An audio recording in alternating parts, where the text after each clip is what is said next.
भगवान एक दूसरे के गले में हाथ रख कर नाच रहे हैं। धीरे धीरे क्या हुआ, गोपिकाओं के मन में अहंकार आ गया, और जहां अहंकार आ जाता है वहां भगवान नहीं रहते, चले जाते हैं। तो गोपिकाओं के मन में यह अहंकार आया कि कृष्ण हमारे गले में हाथ डालकर नाच रहा है, इसलिए मैं बहुत सुंदर हूं, पांव दर्द कर रहा है। तो भगवान राधा के पैर दबाने लगते हैं। तो फिर भगवान ने कहा चलो आगे चलते हैं। तो राधा जी ने कहा मुझसे नहीं चला जा रहा है, इसलिए मैं आपके कंधे पर बैठना है। तीसरी बोले मेरा कृष्ण कहां गया। अब सारी गोपिकाएं भगवान को याद कर करके रोने लगी। जिस प्रकार से बंसी बजाते हैं, कोई गोपी जाती है और एक पड़ा हुआ हाथ में डंडा ले लेती है, और लेने के बाद मुंह में लगाकर वो कृष्ण खुद बन जाती है। और एक गोपी क्या करती है, हाथ जोड़कर बैठ जाती है, बन जाती है, आकलन करने लगती है भगवान कृष्ण का, और भगवान के विरह में रोने लगती हैं। कैसे रोती हैं? देखिए, इस समय गोपिकाएं रो रही हैं और कृष्ण को पुकार रही हैं, हे कन्हैया तुम कहां छिपे हो, आ जाओ, हम तुम्हारे बिना नहीं जी सकती। तो क्या कहकर रो रही है, आगे देखो।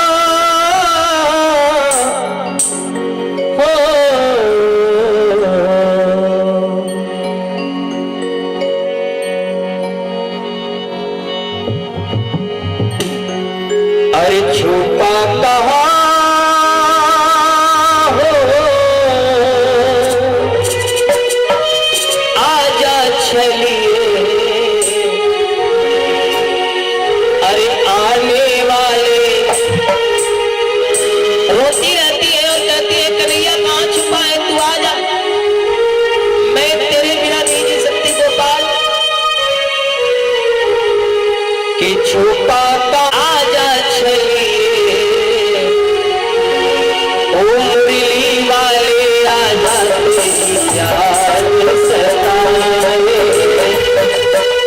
मेरा ये भरोसा के मुरली वाले आजा, याद सताए, मेरा ये भरोसा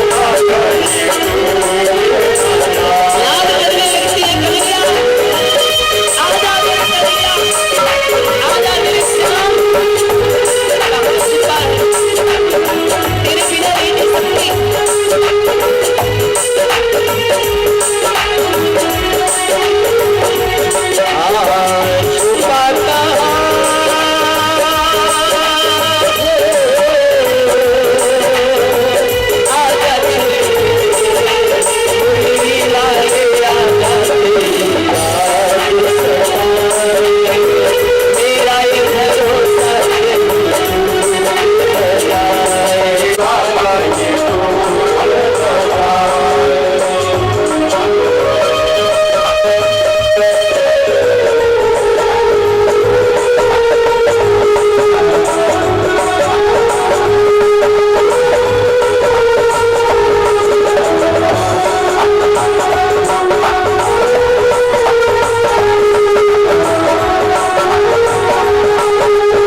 से ही पूछती हैं, कृष्ण के विरह में व्याकुल है, मेरा कन्हैया कहाँ चला गया। फिर भगवान जब सारी गोपिकाएं मरने के लिए तैयार हो जाती हैं, जैसे महाराज दशरथ जब राम जी लौट कर नहीं आए तो महाराज दशरथ जी ने कहा अब मरना ही मेरा अच्छा है। मेरे राम के जाने के बाद अभी भी शरीर में ये प्राण है, इसे तो राम के जाने के बाद इसे भी निकल जाना चाहिए। राम राम कही राम, तनु परिहरि रघुवीर बिरह, राहु गयो सुरधाम। राम के वियोग में महाराज दशरथ जी ने अपने प्राण को छोड़ दिया, उन्होंने अपने आंखों से किया। और जब राम जी उन्हें छोड़कर चले गए तो राम के वियोग में महाराज दशरथ जी ने प्राण छोड़ दिया। अयोध्यापुरी से गए कितने दिन हुआ था मालूम है? भगवान राम जी को जब महाराज दशरथ जी ने प्राण छोड़ा तो उस समय भगवान राम जी को सिर्फ 6 दिन हुआ था। कितने दिन हुआ था? 6 दिन। राम राम कही राम, कही राम राम कही राम, तनु परिहरि रघुवीर बिरह, राहु गयो सुर धाम। 6 बार बोला है महाराज दशरथ जी ने राम राम, क्योंकि 6 दिन राम जी को हुआ था, इसलिए राम राम कहकर अपने प्राण को छोड़ दिया। तो सारी गोपिकाओं ने जब कन्हैया को देखा तो फिर हर्षित हो गई। तो भगवान ने सुंदर सी रास रचाई। सुंदर सी रास रचाने के बाद इस प्रकार से सुखदेव जी महाराज ने रास की कथा बताते हैं। सुंदर सी रास रची गई, वहां पर रास रचने के बाद बताते हैं अब हम लोग चलेंगे किसके पास? कंस के पास, क्योंकि कंस को बड़ी चिंता है। वीर तो भेजता है महाराज भगवान को मारने के लिए कृष्ण को, लेकिन जो मारने के लिए जाता था वो मर के आता था। आज बड़ी विडंबना है, कंस सोच रहा है क्या करूं। आए और जब आए नारद जी महाराज तो नारद जी को देखकर कंस ने बड़ा हाव भाव किया। तुम्हारा भाव इतना अच्छा है, फिर भी तुम्हारे बहनोई तुम्हें मरवाने के चक्कर में पड़े हैं। अब हम और कुछ नहीं चाहते, हम सिर्फ ये देखना चाहते हैं कि आप कृष्ण को कब मार रहे हो। चाहिए तो मैया होता क्या है उधर से? नारद जी ने कहा कंस को कि कंस अब बताओ तुम कब मार रहे हो? काला काला है और मुरली वाला है, जो बाल हैं घुघराले हैं। नारद जी इतना कहकर चले गए। अब तो मैया काला चित्र भी देखता है कंस डर जाता है, दे दिया कंस को। अब कंस खा रहा था, एकाएक उसमें जीरा काला सा दिख गया। और जब काला जीरा दिखा तो कंस खड़ा हो गया, घेर लो, जाने न पाए, पकड़ो। अब कम से कम 20,000 सैनिक बुलवाया। कितने तलवार लिया है मारने के लिए। और जब तलवार लिया है मारने के लिए जैसे ऐसे किया तो बड़े जोर से कुत्ता बोलता का चलता रहा। नारद जी फिर घूमते घूमते पहुंच गए। बोले अब बताओ क्या हुआ? उसने कहा महाराज क्या हुआ कुछ समझ में नहीं आ रहा है। नारद जी ने कहा अब मैं ज्यादा समय नहीं दूंगा, अब एक काम करो। बोले क्या? बोले परसों कृष्ण को मारना है। नारद जी कब बोले? परसों, कि परसों कृष्ण को मारना है, आपको किसी भी तरह से मारो। उसने कहा ठीक है। के बाद रथ देकर अक्रूर को भेजो। कहां? वृंदावन। अब वहां से जाकर अक्रूर जी कृष्ण और बलराम दोनों को लेकर आए। आप यहाँ पर एक कुश्ती का मेला जैसा रखिए, प्रोग्राम करिए, और उस कुश्ती के मेला में जब आएंगे कृष्ण तो आप उन्हें पीछे से मार देना। इनका इन्होंने वध कर दिया सबका। तो मैंने कुश्ती का यहाँ पर प्रोग्राम रखा है और यहाँ पर भयंकर मेला लगेगा, और उस जाकर तुम दोनों भाइयों को लेकर आओ। सुने तो उनका हृदय हिल गया। अक्रूर जी कहे कि कंस तुम मौत से डरते हो न? अरे अभी उनकी उम्र 11 वर्ष की है। इस समय भगवान की उम्र कितना है मालूम है? 11 वर्ष के भगवान हो गए। कृष्ण और बलराम को दोनों को बुलाकर लेकर आओ। अब अक्रूर समझने लगे कि ये कंस जो है पापी तो है ही, अगर मैं नहीं गया तो ये हकीकत में हमें मार डालेगा, इसलिए अब हमें मजबूरन जाना पड़ेगा। ऐसा होगा। अब विचार करते हुए अक्रूर जी जा रहे हैं। मेरी माँ विचार करते करते करते करते करते करते अक्रूर जी खो जाते हैं। कृष्ण की रास्ता ज्यादा से ज्यादा 20 मिनट की है, मथुरा से वृंदावन की रास्ता।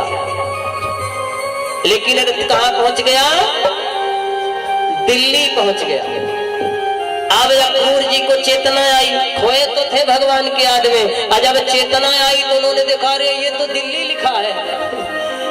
उन्होंने सोचा तो हम दिल्ली आ गए। अर्थ चल रहा है। इधर नारद जी ने सोचा कि अब कंस से तो लगा दिया मैंने झगड़ा, अब चलकर भगवान से भी देखूं भगवान क्या कर रहे हैं। और जब वहां गए तो भगवान के पास नारद जी जाकर बोलते हैं, प्रभु अब हमसे देखा नहीं जा रहा है। भगवान बोले क्या? बोले अब हम आपकी लीला देखना चाहते हैं। वहां पे भी कह के आए हूं कंस को भी कि कृष्ण को जल्दी मारो। तो बोले तारीख कब की दिए हो? बोले परसों। अब बोले यहाँ की तारीख कब दे रहे हो? बोले परसों भगवान। बोले ठीक है। अब नारद जी चले गए, फिर अक्रूर जी का रथ चल दिया। चलते हुए रथ पर से कूद पड़े और कन्हैया को अपने गले से लगा लिया। अब गले से लगाने के बाद अक्रूर जी की आंखों में आंसू आ गया। इसलिए आए हैं। लेकिन भगवान समझ गए, काका आप रो क्यों रहे हो? मामा कंस ने भेजा है ना हमें मारने के लिए। अरे वो सोचे ये कैसे जान रहा है? तो काका चिंता मत कीजिए, लेकिन एक बात ध्यान देना। बोले क्या? बोले एक बात मेरे बाल सखाओं को और साथ ही साथ वृंदावन वासियों को मां नंद बाबा के पास रात हो गई, भोजन प्रसादी का टाइम आया, भोजन प्रसादी कर लिए अक्रूर जी। तब तक किसी से चर्चा नहीं कर रहे हैं कि मैं कृष्ण और बलराम को लेने आया हूं। और उस समय मैया ने सबको भोजन करा दिया था, थाली स्वयं रखकर भोजन करने जा रही थी। जैसे ही हाथ में ग्रास को लिया खाने के लिए, अन्न को पकड़ा कि खा लो। और उसी समय मैया को आवाज आई, अक्रूर जी की मुखारबिंद से आवाज सुनाई दी कि मैं कृष्ण को लेने आया हूं मथुरा से, और कृष्ण को कल मथुरा लेकर जाऊंगा। इतनी बात सुनते ही मैया के हाथ से जो हाथ में कौरली थी ना, वो ग्रास नीचे गिर गया। रखोगी तुम अपने घर में कमरे बंद करके? अरे बच्चे हैं, जाने तो फिर आ जाएंगे। मां यशोदा शांत हो गई, लेकिन आज सारी रात मां यशोदा जाग कर बिता रही है, कृष्ण के वियोग में रो रही है। 12 बजा रात माँ यशोदा ने भोजन भी नहीं किया और दीवार में ऐसे उड़क कर माँ यशोदा रो रही है, नेत्रों से आंसू बह रहे हैं।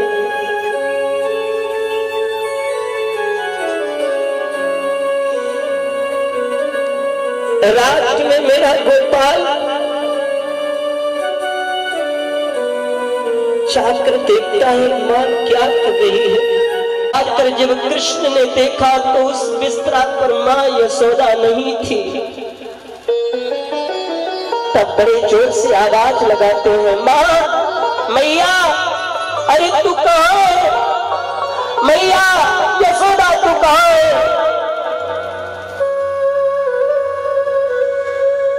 लेकिन माँ यशोदा कृष्ण के वियोग में रो रही है कि मेरा लाला कल चला जाएगा,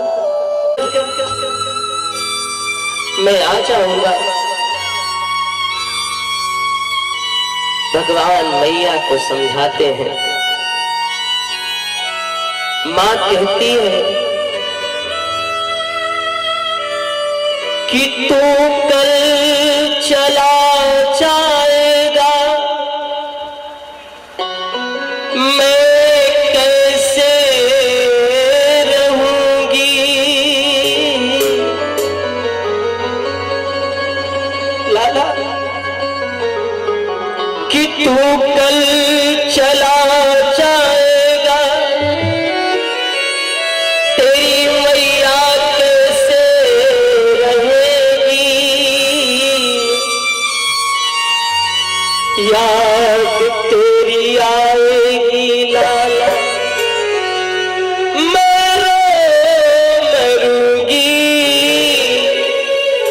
तो कल कैसे रहूंगी, कल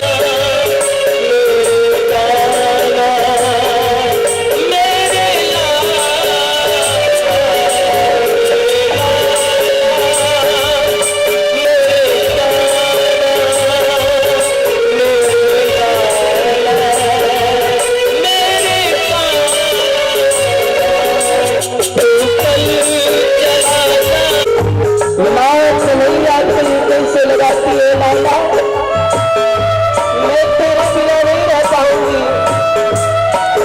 तू कल चला जाएगा, मैं कैसे रहूंगी। तू कल चला जाएगा, मैं कैसे रहूंगी।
अगर कृष्ण को ले जाना है तो हमारे ऊपर से रथ लेकर जाओ, क्योंकि हम कृष्ण के बिना नहीं रह सकते। भगवान नीचे आए क्योंकि तुम्हारी याद हमें कभी नहीं भूलेगी।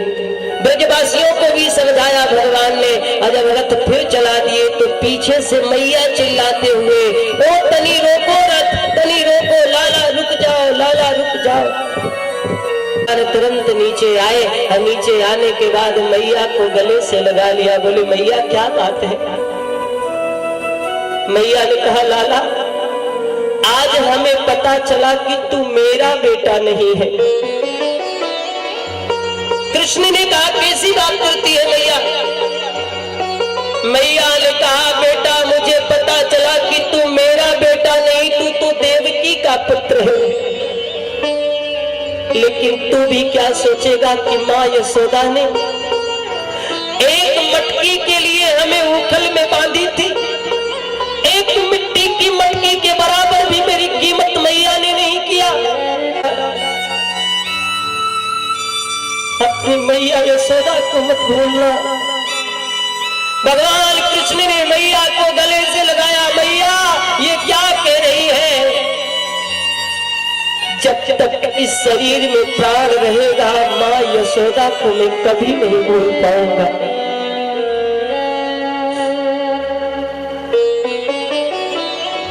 माँ यशोदा को समझाकर भगवान भेज देते हैं।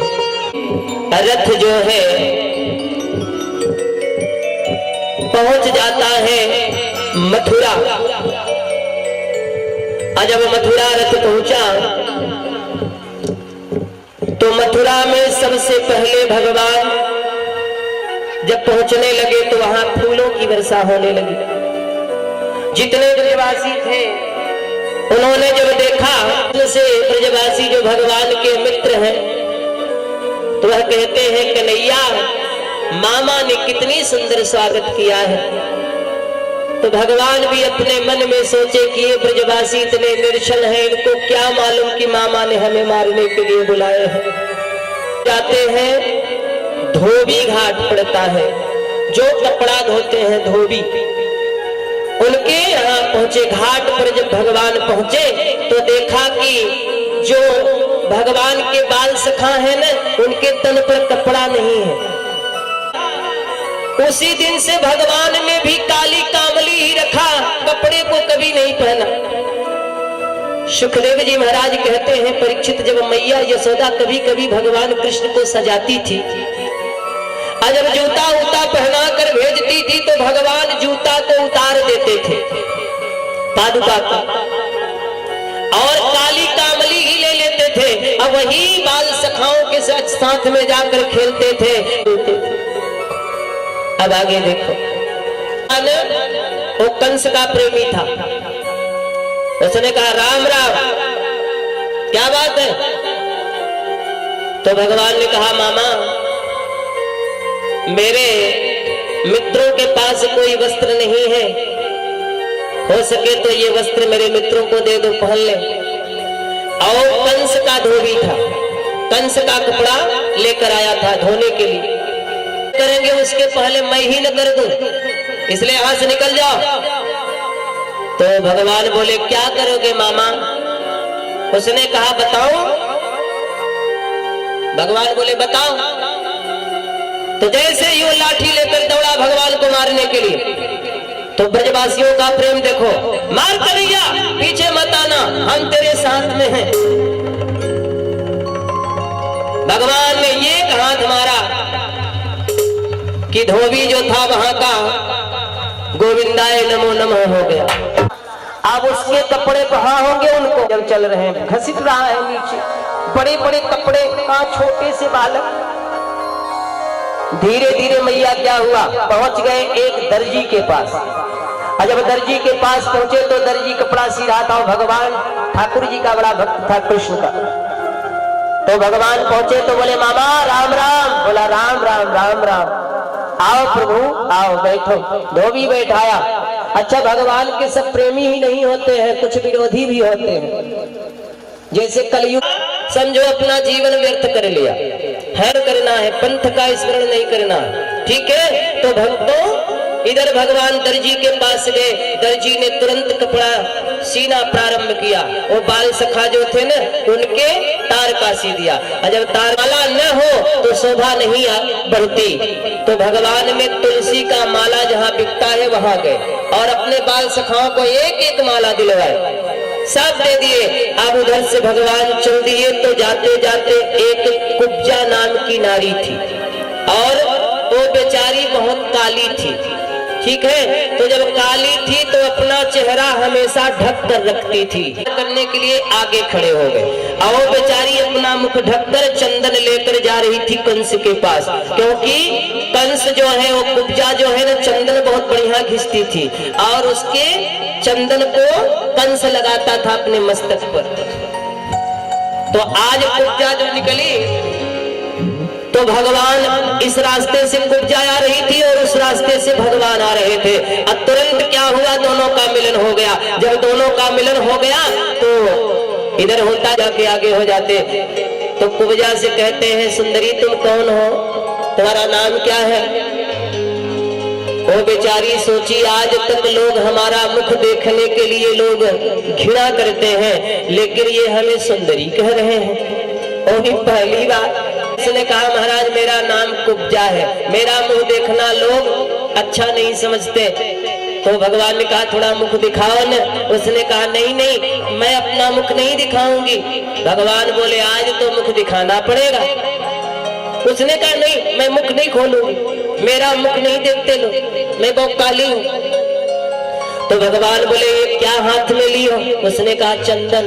ये चंदन किसके लिए ले जा रही हो? कंस के लिए, क्योंकि हमारे हाथ का चंदन कंस लगाता है हमेशा, कंस को लगाओगे। भगवान बोले लगा दो। तो उसने कहा ठीक है लगा देती हूँ। लेकिन बेचारी क्या थी, वो टेढ़ी थी। अब तो चंदन तो हाथ में ली थी, अब भगवान ने उसके दाढ़ी में हाथ लगाई और लगाने के बाद 1 2 और 3 बार जब भगवान किए तो सुंदर सी अप्सरा जैसी कन्या बन गई। इस प्रकार से भगवान ने उस कुब्जा का उद्धार कर दिया। इसके बाद फिर भगवान उसका उद्धार करने के बाद आगे जाते हैं। जब आपको दिया था, कंस ने भक्ति किया था और तपस्या किया था, तो भगवान शिव जी ने वो धनुष कंस को दिया था और कहा था इस धनुष को कंस ले जाओ तुम, और तुम धनुष यज्ञ रखोगे वहां पर, इस धनुष को जो तोड़ेगा वही तुम्हारी मृत्यु करेगा। वही तुम्हें था। तो इधर से जब जाते हैं भगवान कृष्ण और उनके बाल सखा जब धनुष के पास पहुंचे तो धनुष की रखवाली करने के लिए वहां लगे थे। तो भगवान ने कहा बड़ी सुंदर धनुष है, और सब कंस के लोग थे। तो भगवान ने कहा थोड़ा छू लूं क्या? तो उसने कहा ओ नहीं जानता क्या, ये महाराज कंस की धनुष है, छूना मत। उसके बाद फिर भगवान बोले मामा थोड़ा उठा लूं क्या? तो बड़े जोर से वो लोग हंसे, अरे वाह वाले हो, कितनी बुद्धि तुम्हारी होगी, ये तुम धनुष उठा पाओगे? 10-10 हजार की हाथियों में जिसके बल है, जो बड़े बड़े महान रथी राजा है वो भी नहीं उठा पा रहे हैं और तुम उठाने की बात करते हो। भगवान ने कहा मामा अगर आदेश दे दो तो उठा लो। उसने कहा हाँ उठाओ। भगवान ने तुरंत धनुष उठाई और उठाने के बाद तुरंत भगवान ने मारी ताक से, आप धनुष टूट गई। जब धनुष टूटी तो कंस के पास खबर पहुंच गई कि महाराज कंस वो जो कृष्ण आया है धनुष को भी तोड़ दिया। तब कंस घबराने लगा, अब मेरी मृत्यु निश्चित है। अब उधर से क्या होता है, एक कुवलिया पीड़ नाम की हाथी थी, तो उस हाथी को मदिरा पिला दिए थे, ठीक है, और मदिरा पिला दिए कि जिसमें ये कृष्ण को मार डाले। अभी वध कर दिया। जब वध कर दिया ये भी खबर कंस के पास पहुंची कि हाथी भी मर गई। और जब हाथी मर गई तब कंस व्याकुल हो गया, अब तो हम मारे जाएंगे। तो अब धीरे धीरे भगवान कुश्ती जहां हो रही है वहां आ रहे हैं। और जब वहां पहुंचे तो वहां पहलवान बड़े बड़े पहलवान हैं, मुष्टिक पहलवान, चारूर पहलवान, ये बड़े बड़े जिनके हाथियों में 20-20 हजार हाथियों का बल है, ऐसे ऐसे ये मुष्टिक पहलवान और चारूर पहलवान है। तो मुष्टिक जो है बोला युद्ध करो। भगवान बोले हाँ मामा हम युद्ध तो करने ही आए हैं। अब दोनों में युद्ध होने लगा। भगवान ने मुष्टिक को भी पटक पटक कर मारा, अब मुष्टिक भी मर गया। चारूर आया, चारूर को भी भगवान मार दिए। अब जब मार दिए कंस जान गया अब मैं बच नहीं सकता। तब कंस भागने की कोशिश किया। जब भागने की कोशिश किया तो भगवान छलांग मारे और छलांग मारकर जहां कंस बैठा था वहां पहुंच गए। अब पहुंचने के बाद भगवान का हाथ कहां पड़ा मालूम है? कहां पड़ा? बाल में पड़ा, जहां बाल था कंस का बड़े बड़े। अब बाल को जब भगवान ने पकड़ा तो कंस ने कहा, छोड़ दे कृष्ण, हमें दर्द हो रहा है। तो भगवान ने कहा, वाह मामा, आज कम से कम समझ में भी तो आया कि दर्द जानते भी हो तुम। दर्द होता कैसा है? क्योंकि जाकी रही भावना जैसी, प्रभु मूर्ति देखी तिन तैसी। हाँ, जिनकी जैसी भावनाएं रहती हैं भगवान उसको उसी प्रकार से मिलते हैं। आज कम से कम ये तो पता चला कि दर्द होता क्या है। आपने बाल पकड़ा था और रथ से नीचे उतारा था, तो क्या मेरी मां को दर्द नहीं हुआ रहा होगा? जब कंस ने उतरा था, जब आकाशवाणी सुना था ना कि देवकी के अष्टम गर्भ से कंस का वध होगा, तो कंस ने सीधा देवकी का बाल ही पकड़ा था। बाल पकड़कर रथ से नीचे उतार लिया था। इससे दर्द कितना होता है। जाके पग नहीं फटी बेवाई, जाके पग नहीं फटी बेवाई, सो का जाने पीर पराई। बेवाई समझते हैं? हाँ, पैर में जो फटता है तो दर्द होता है कि नहीं? वो दर्द क्या जाने। जिसके पैर में बेवाई है वही तो जानेगा कि दर्द कैसा होता है। तो आज कम से कम ये तो पता चला। लेकिन मामा, अंतिम वचन बोलता हूं, तुम मेरे शरण में आ जाओ, मैं तुम्हें छोड़ दूंगा। लेकिन कंस ने कहा, नहीं, मैं तुम्हारे शरण में नहीं आ सकता। तो भगवान ने कहा, तब तो तुम मारे जाओगे। तो भगवान ने ऐसा किया कि तुरंत कंस को भगवान ने मार डाला। और मारने के बाद फिर भगवान 11 वर्ष 54 दिन के हो गए। इस समय भगवान मारने के बाद भगवान गुरुकुल में जाते हैं, सुदामा जी से मुलाकात होती है। सुदामा का प्रेम भगवान के प्रति बढ़ता है। इधर नंद बाबा और बाल सखा सब लौट आते हैं वृंदावन। भगवान लौट कर नहीं गए, भगवान के विरह में सब रो रहे हैं वृंदावन में। राधा जी अलग रो रही है, गोपिकाएं अलग रो रही है, माँ यशोदा अलग रो रही है। नंद बाबा रोते हुए चले गए, बाल सखा लोग रोते हुए चले गए। और भगवान ने कहा, तुम लोग जाओ, अभी मैं अपने माँ देवकी के पास रहूंगा। जेल से जाकर माँ देवकी को निकालते हैं, वसुदेव जी को निकालते हैं भगवान।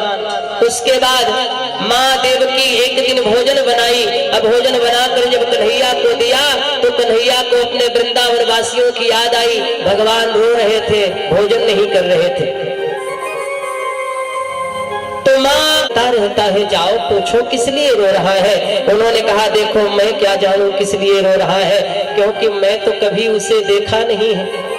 तो एक काम करो, मैं उद्धव जी को भेजता हूँ।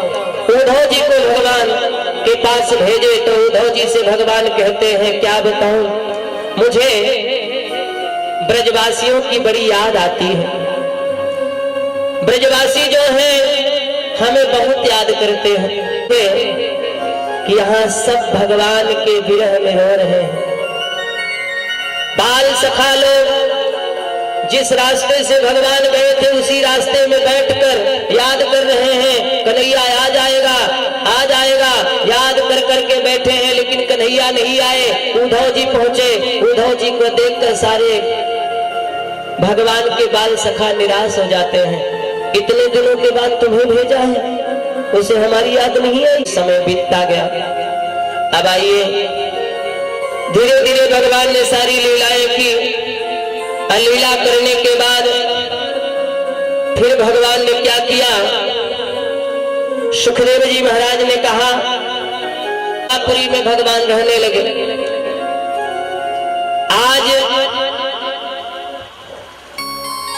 जब द्वारिकापुरी में भगवान गए तो वहां रहने लगे। रहते रहते एक दिन वहां के राजा हैं भीष्मक राजा, जो कि कुंदनपुर के राजा हैं।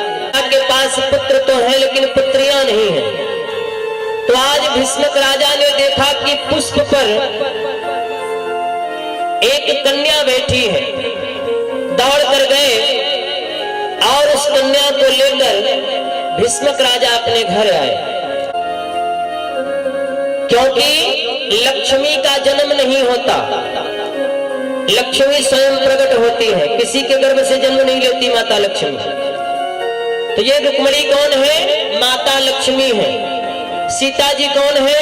माता लक्ष्मी है, क्योंकि लक्ष्मी के ही रूप में सीता जी आई और वही लक्ष्मी रुक्मिणी जी के रूप में आई है। तो रुक्मिणी जी पुष्प पर मिली भगवान को, ये भीष्मक राजा को। भीष्मक राजा ने रुक्मिणी नाम रख दिया। और जब रुक्मिणी नाम रख दिया तो होता क्या है, धीरे धीरे धीरे धीरे रुक्मिणी सयानी हो जाती है, बड़ी हो जाती है। आज भीष्मक राजा सोचते हैं कि अब बेटी का विवाह करना है। सोचा था कि मैं अपनी बेटी रुक्मिणी का विवाह कृष्ण के साथ में करूंगा। जब सयानी हो जाती है, पुत्र बैठे रहते हैं, उसी समय भीष्मक राजा जो हैं वो बताते हैं कि बेटा अब बेटी सयानी हो गई है, इसलिए इसका विवाह भी करना चाहिए। तो एक काम करो, इसका विवाह कृष्ण के साथ में कर देते हैं। तो रुक्मिणी का एक भाई था रुक्मी।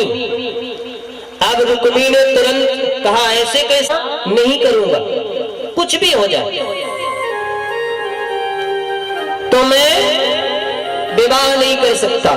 बोलो करूंगा किसके साथ? एक द्वारे के साथ नहीं करूंगा। हाँ एक काम करूंगा, मैं वहां पर स्वयंवर रखूंगा और उस स्वयंवर में उसको भी बुलाऊंगा, दिखाने का स्वयंवर रहेगा, दिखावा, और जयमाला मेरी बहन रुक्मिणी शिशुपाल के ही गले में पहनाएगी। अच्छा मैया, धीरे धीरे क्या होता है, रुक्मिणी जी ने जाकर अपने भाभी से कहा कि भाभी मैं तो कृष्ण को तन मन से पति माना है, आज इसको तन मन से पति मान लिया जाए वही पति होता है। तो मैंने तन मन से माना है, तो भाभी मेरा विवाह बड़े भैया कर रहे हैं शिशुपाल के साथ, अब मैं शिशुपाल के साथ अपना विवाह करना नहीं चाहती।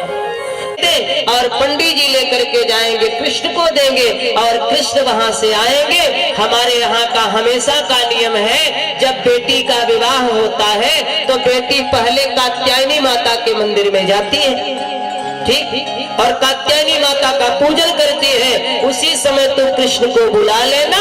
जब पत्र लिखा और पत्र में लिखा क्या रुक्मिणी जी ने कि हे कृष्ण, तुम भी क्या सोचोगे कि ये कौन सी औरत नारी, ये कौन सी कन्या है जो इस प्रकार से बातें कर रही है।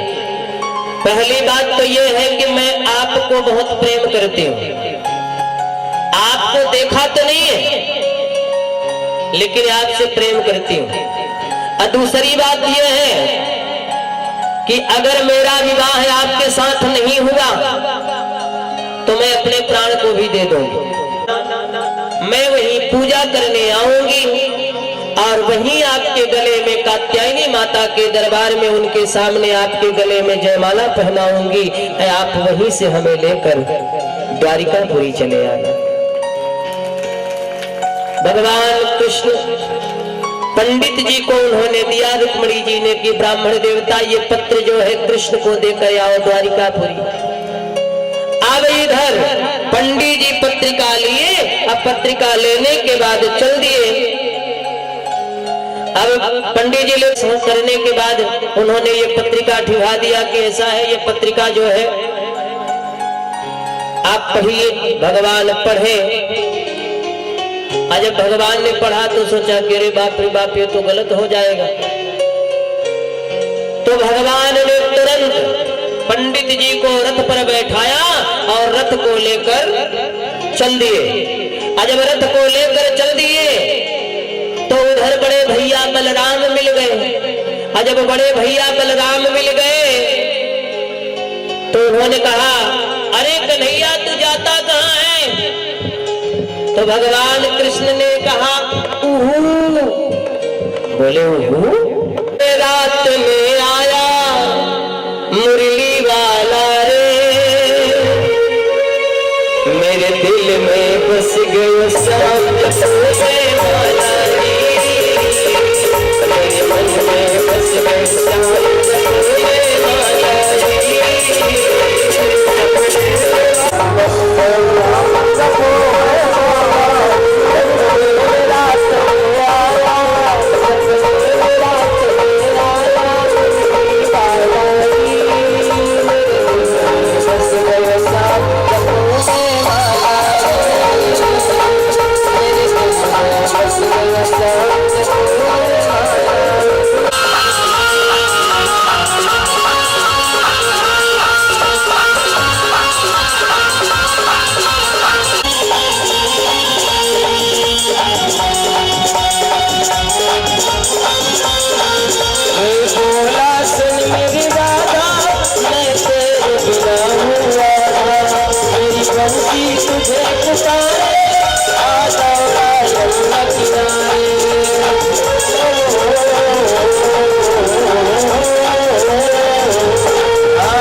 स्वयं खींचते हुए लेके जाएंगे और बाद में बारात लेके शादी करने इस रंग मंचक पर पहुंचेंगे। के बाद में बारात राम मंदिर से निकलेंगी भगवान रुक्मिणी और श्री कृष्ण भगवान की। जिन लोगों को सम्मिलित हो जैसे बारात आने के बाद में दोनों का है, इसका भी ध्यान देंगे। रुक्मिणी मैया बैठो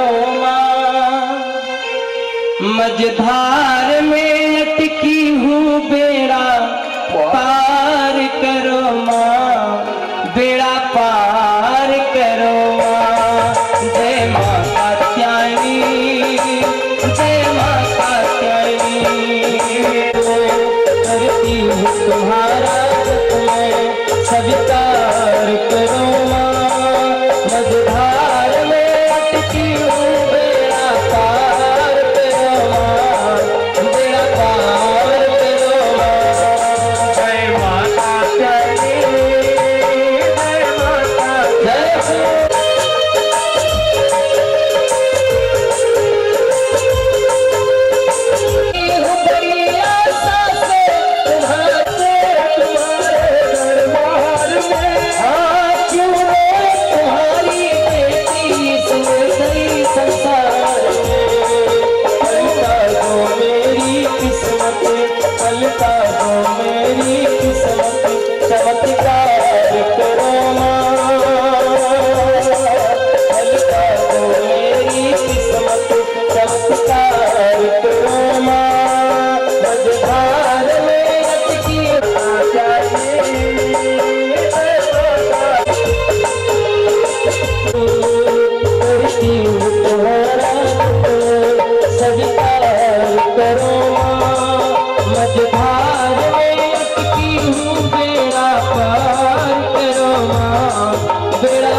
समय का इंतजार है तो थोड़े ध्यान देंगे।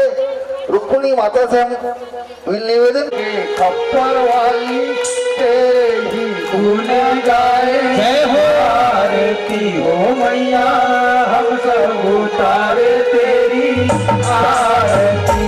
अम्बे जो है जगदम्बे काली, जय दुर्गे खप्पर वाली तेरे ही गुण गाए, आरती हो मैया हम सब उतारे तेरी आरती। हीर पड़ी है मारी माँ, करो माँ दरबार धूप करो माँ, करके भीख भवानी सौ सौ ईगो की बलकाली, ऐसे बुझाओ वाली दुखियों के दो करेली आरती। ओ मैया हम करो तारे तेरी आरती, हो मैया हम करो तारे तेरी आरती। माँ बेटे का है इस जग में बड़ा है बलदाता, माँ बेटे का करवाने वाली अमृत बरसाने वाली दुखियों के लोग करवानी तेरे गुण गाए, आरती हो मैया हम सब तारे तेरी आरती। मांगते हैं और दौलत ना जानी तुम्हें हम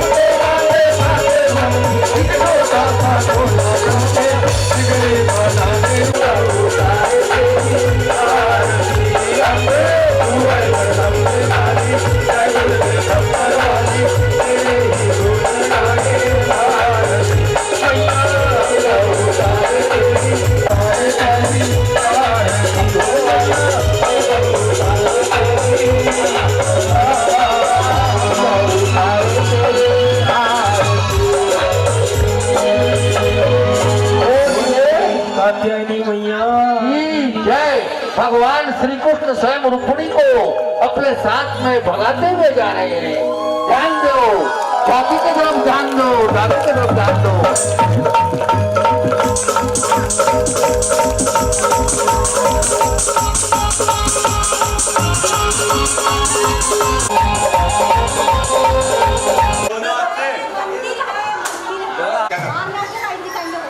भैया लाइट दिखा दो।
रुक्मणी मैया की जय हो।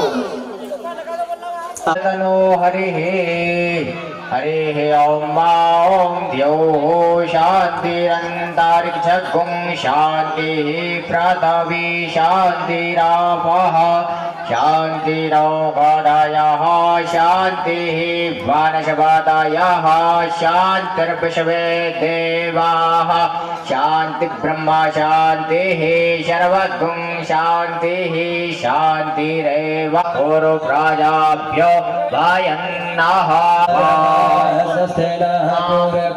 विश्ववेदाः स्वस्ति न सदारिक्षो वानो विदते कोजकमायाः अग्निर्जिह्वा मानवः सूर्यचक्षुष विश्वेन देवा अवश गमन्निः भद्रं कर्णेभिः तञ्जदायुः गन्धोः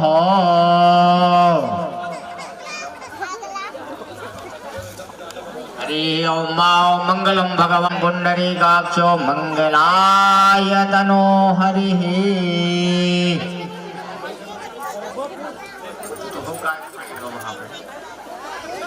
हरि ओम शास्त्रः शास्त्राक्षः शास्त्रपातो शभूमिगुं सर्वात् सर्वतवात्यातिष्ठादशाङ्गुलम्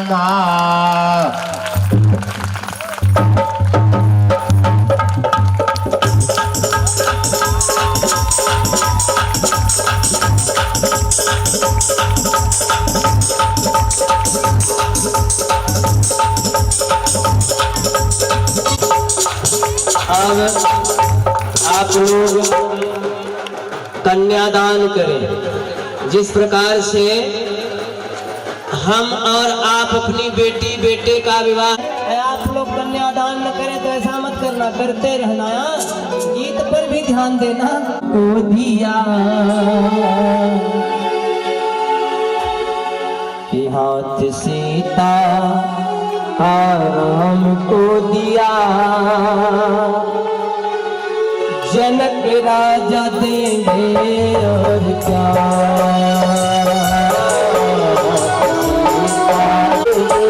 और क्या दशरथ राजा देंगे और क्या, दशरथ राजा देंगे और क्या।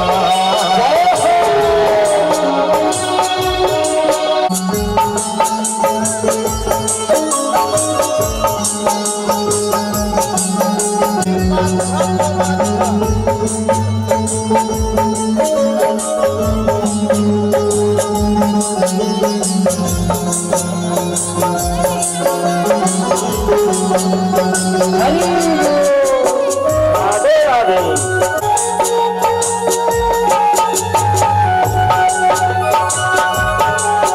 आए हैं बेटे है सारे धर्म की,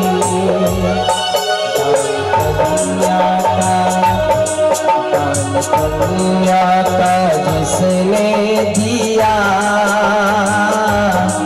दान कन्या का के दिल का टुकड़ा, दहेज का है इसे से बड़ा, दहेज का है इसे से बड़ा। जय हो जय हो।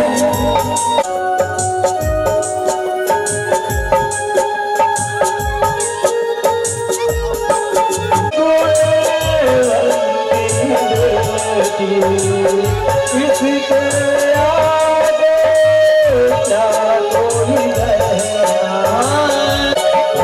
कहना का कहना दिया।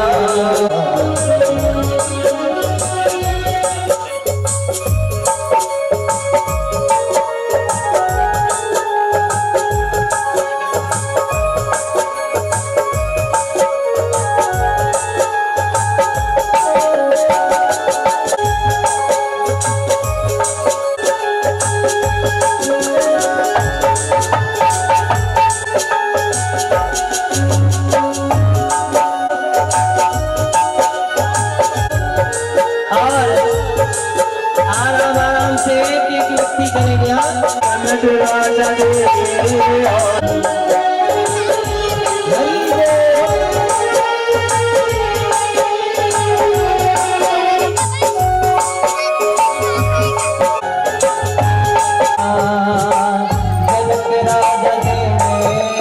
क्या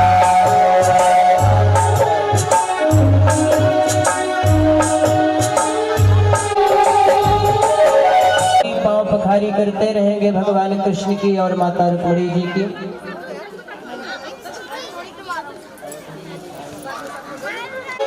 मेला लगा था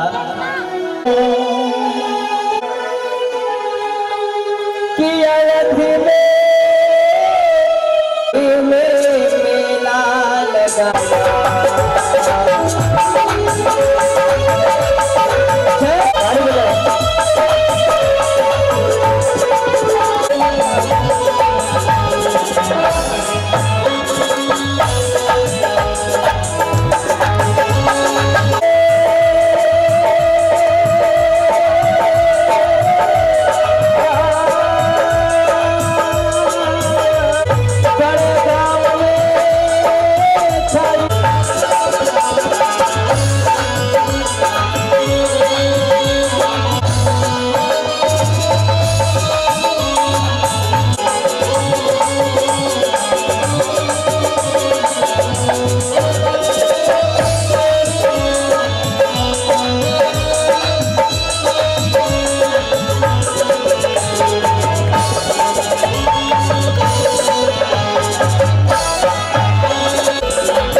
राम लखन सिया लौट के आए 14 साल वन में बिताए घर घर खुशियाँ छाई छाई घर घर खुशियाँ छाई।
असा का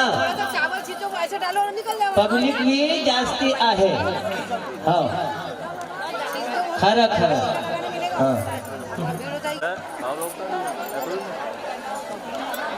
आराम से करना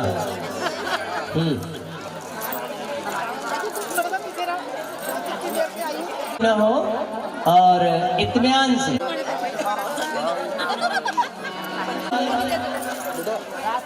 अब हम आप लोगों के समक्ष सुनाते हैं, जहां भी रहो ठाकुर जी की कीर्तन करते रहो।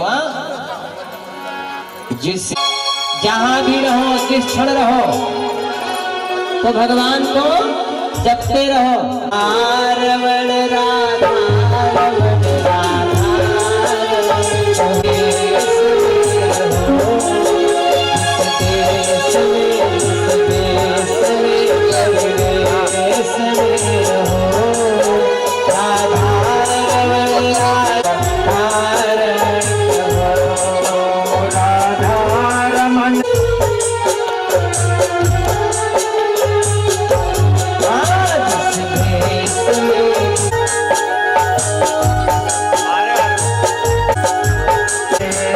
क्या बात है राधा रमन राधा रमन राधा रमन राधा रमन राधा राधा रमन राधा रमन राधा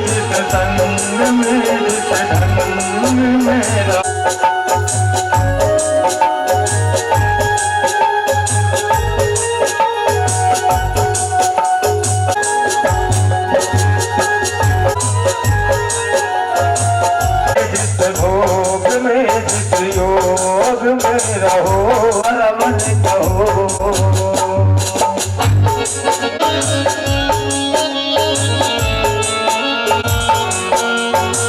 राधा रमन राधा रमन कहो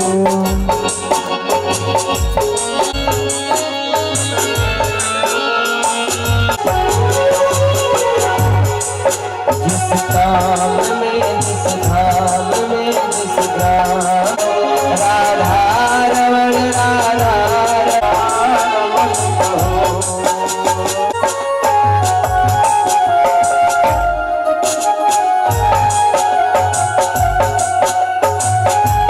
टीका मत लगाइए।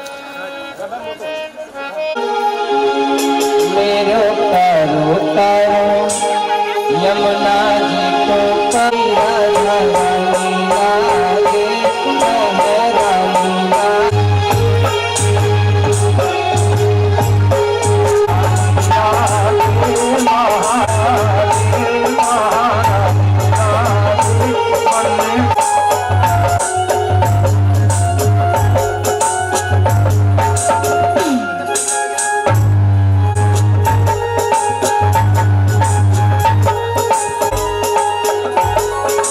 यमुना जी तो तारी धूम मचावे बरसाने की छोरी यमुना जी तो तारी तारी राधा छोरी गोरी सावन में धूम गोरी वृंदावन में धूम मचावे बरसाने की छोरी ब्रज धाम राधा राधा जी की रज धाये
भागवत भगवान की आरती करते हैं।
तदोपरान्ते हस्ते यज्ञतमशवाणिं धारयित्वा शुमन्त्रवश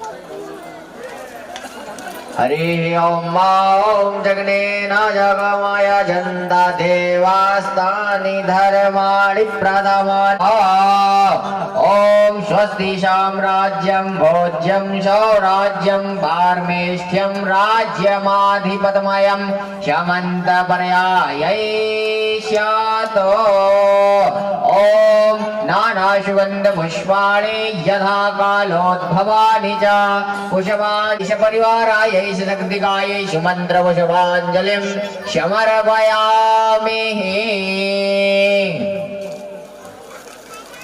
सभी लोग अपने यथा स्थान पर एक परिक्रमा करेंगे। हरे ओम माओ यानि गानि जपा पदे पदे हरे ओम माओ मंत्रहीनं क्रियाहीनं भक्तहीनं सुरेश्वर यद पूजितं मया देवा परिपूर्णं तदस्तु मे।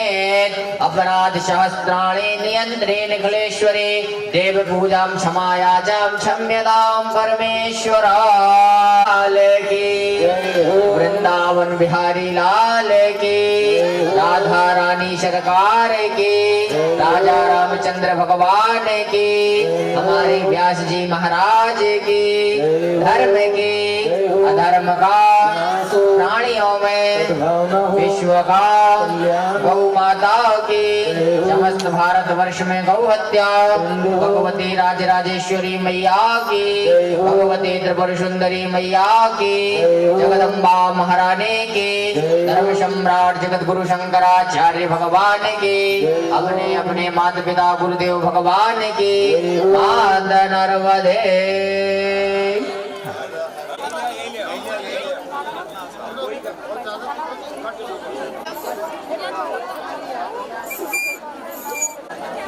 देना हुआ तो क्या गाना सामने देखो